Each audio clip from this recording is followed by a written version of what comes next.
اللهم صل وسلم وبارك على سيدنا محمد وعلى آله وأصحابه وسلم. ازيكم حبايب قلبي، عاملين ايه؟ يا رب تكونوا بخير. النهاردة أكلتنا مصرية جدا وشعبية جدا جدا. هنعمل مع بعض النهاردة الكشري المصري بتكاته وأسراره، اللي هيبقى أحلى كمان من المحلات زي ما بنشتريه، وبنشتريه كمان غالي جدا. بصوا الشكل بتاعه الجميل بعد ما خلصنا، بدل ما نشتريه غالي وما نعرفش هم عاملينه ازاي. بسرعة هنشمر وندخل على مطبخنا، ويلا نسمي الله ونبدأ. أول حاجة هنبدأ بيها هي البصل. البصل هقطعه جوانح كده رفيعة زي ما انت شايفة، وعلى قد ما تقدري تحاولي ان انت تقطعيه رفيع، لأن البصل ده هو البصل المقرمش اللي احنا بنشتريه في المحلات. ده اساسي لازم بعمله اول ما بعمل الكشري، بيدي طعم جميل جدا في الكشري بتاعي. بيسموه الورد في المحلات بتاعة الكشري، بيقولوا عليه ورد. بنحاول على قد ما نقدر نقطع بقى البصل رفيع زي ما قلتلك، وهوريكم دلوقتي السمك بتاع الشريحة بتاعة البصل يكون قد ايه. يلا يا رنوشة، اخر واحدة اهي. هوريكم حالا السمك بتاع البصل. كل ما هترفعيه كل ما هيكون النتيجة بتاعتك حلوة جدا. بس هاخد البصل بتاعي ده تمام بقى، وهحاول افككه من بعضه كده، وهحط بعدين هحط عليه شوية صغيرة من الملح، متحاوليش تملحيه قوي. وبعدين هحط معلقتين من النشا. لو مش عندك نشا ممكن تحطي دقيق، او ممكن تحطي دقيق ونشا الاتنين مع بعض، مفيش مشكلة. بس بحط شوية خل، وبقلب كل الجمال ده في بعضه، قلب مع بعضه. ولو لقيت اي كده بصل ماسك لسه في بعضه بحاول افككه عن بعضه وانا بقلب كمان.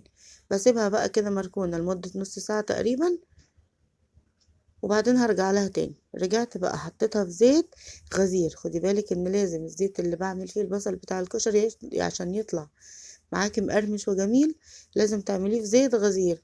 طب يا رنوشة، الزيت اللي احنا هنستخدمه ده هنرميه؟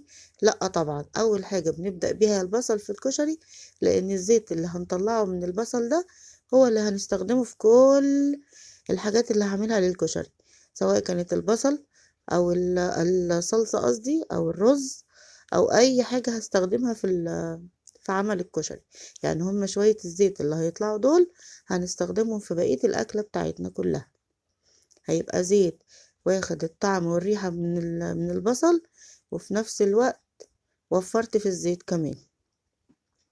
بصوا بقى، أنا عايزة أقول لكم اللون الذهبي أهو اللي طلع من البصلة، ودايما ايدك فيها وتقلبي على طول. بصوا اللون كان في منتهى الجمال. هسيبه بقى ينشف شوية كده في الهواء، وحطاه في مصفى. بس يلا بقى، ده الزيت اللي طلع بوريهولك. الزيت ده هو اللي هنستخدم بيه كل الأكلة بتاعتنا. هاخد شوية من الزيت عشان أعمل الصلصة بتاعة الكشري. بس حط بقى شوية توم محترمين كده كتار، وأقلبهم في الزيت بقى لحد ما أوصل للون الذهبي اللي أنا محتاجاه عشان أكمل بقية الوصفة بتاعتي. أول ما الريحة تطلع وتفحفح كده وتلاقي اللون الذهبي ظهر، بنزل على طول بشوية من الخل. طفيت بيهم التوم على طول، وهستنى بس دقايق لحد ما ريحة الخل تروح شوية، وهنزل بالطماطم. ايوه، زي الفل. هدي تقلبتين، وهنزل طبعا بمعلقة السكر، لان الطماطم دي بتعمل حموضة جامدة جدا. لازم انزل بمعلقة السكر عشان الحموضة بتاعة الطماطم. ايوه تمام التمام. بس وهسيبها بقى تتسبك مع نفسها، ونشوف هنعمل ايه. هنا بص اتسبكت وبقت جميلة جدا، وقلت شوية وتقلت. انا هنا خلاص طفيت عليها النار وسبتها. بعد ما ظبطتها بقى حطيت لها شوية ملح، وحطيت لها شطة، حطيت لها كمان مكعب من المرق. بس كده تمام التمام. شوية زيت تانيين ويلا عشان نعمل الرز. زيت من نفس الزيت اللي عملنا بيه البصل. الرز بتاعنا هيبقى كمان متطعم بطعم البصل، لان احنا واخدين الزيت. هعمل الشعرية بتاعتي كده وابدأ احمرها، وايدي في الشعرية على طول عشان تتحمر بنفس اللون، ما تبقاش واحدة متحمرة زيادة عن التانية.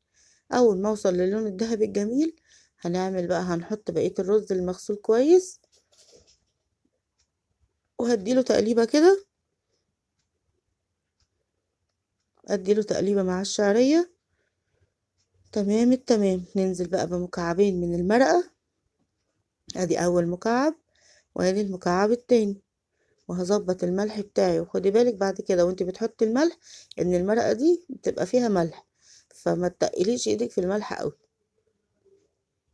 ظبط المية بتاعتي، حطينا المية واحنا عارفين مقدار المية، كوباية مية لكل كوباية رز من المصري بتاعنا.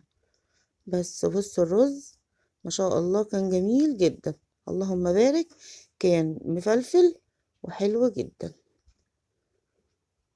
في نفس الوقت كنت حاطة العدس على النار، انا بسلقه، اديته بس شوية نص ساعة نقعته فيهم في مية وبعد كده سلقته. يلا نعمل بقى الدقة الجميلة. انا جبت طبق وحطيت فيه شوية زيت من زيت البصل برضو، وهحط تومة واقلب فيها. وخدي بالك ان التومة بتاعة الدقة ما بتبقاش غامقة قوي، يعني تحاولي على قد ما تقدري تخلي لونها فاتح. انا هنا يمكن اغمقت مني شوية بس. وهنزل بالخل واديله تقليبة طبعا لحد ما الريحة تروح، وبعد كده هنزل بالمية. بس كده زي الفل. انزلي بتوابلك يا ست الكل. حطينا كمون وحطينا كزبرة ناشفة وطبعا حطينا الملح، خدت يا دوب غلوة على النار وخلاص وطفينا عليها. وبكده عملنا الدقة بتاعتنا. انا الشطة مظبطاها في الصلصة بتاعة الكشري، واللي عايز يزود بقى يبقى يزود هو في الطبق بتاعه. بس كده خلصنا. عملنا المكرونة وسلقناها طبعا. خدي بالك ان سلق المكرونة ما بيزيدش عن 10 دقايق، 7 دقايق بالكتير. تمام. وعملنا البصل وعملنا كل المكونات. حطينا بقى طبق الكشري الجميل زي ما انتوا شايفين، وعرفنا حطينا المكرونة على الرز على العدس. بصوا الجمال بقى واحنا نازلين بالبصل. أكلة موفرة جدا جدا، وفي نفس الوقت في منتهى الطعام، حلوة جدا. مفيش حد فينا ما بيحبش الكشري.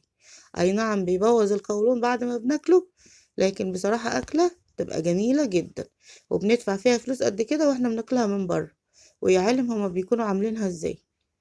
لكن انتي هتعملي طبق كشري لولادك ضمناه وعارفة هو معمول ازاي والمكونات اللي فيه قد ايه نظيفة، ومن ايدك انت يا ست الكل هيبقى اطعم طبق كشري في الدنيا. بصوا جمال الصلصة بعد ما حطينا كمان البصل، بصراحة الطبق شكله يفتح النفس، حاجة كده عظمة عظمة عظمة.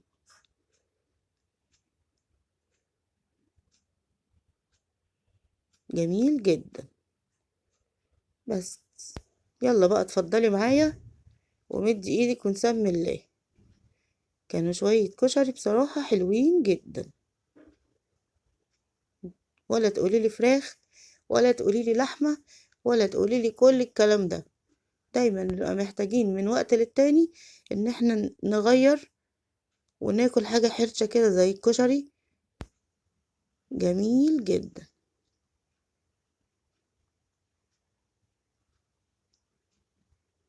وطبعا بعد ما بناكل الكشري معروف ان احنا بنحلي بالرز بلبن. ويا سلام بقى لو حبسنا بكوباية حمص الشام.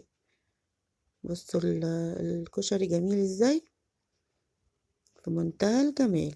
وزي ما قلت لكم نحبس بقى بالرز بلبن بعد الكشري، وتبقى اكلتنا كده خلصت وتمام التمام. لو عجبك الفيديو ما تنسيش الاشتراك في القناة وتفعيل زر الجرس عشان يوصلك كل جديد، وكمان اللايك اللي بيدعمني وبيشجعني. اشوفكم في وصفة جديدة. مع السلامة.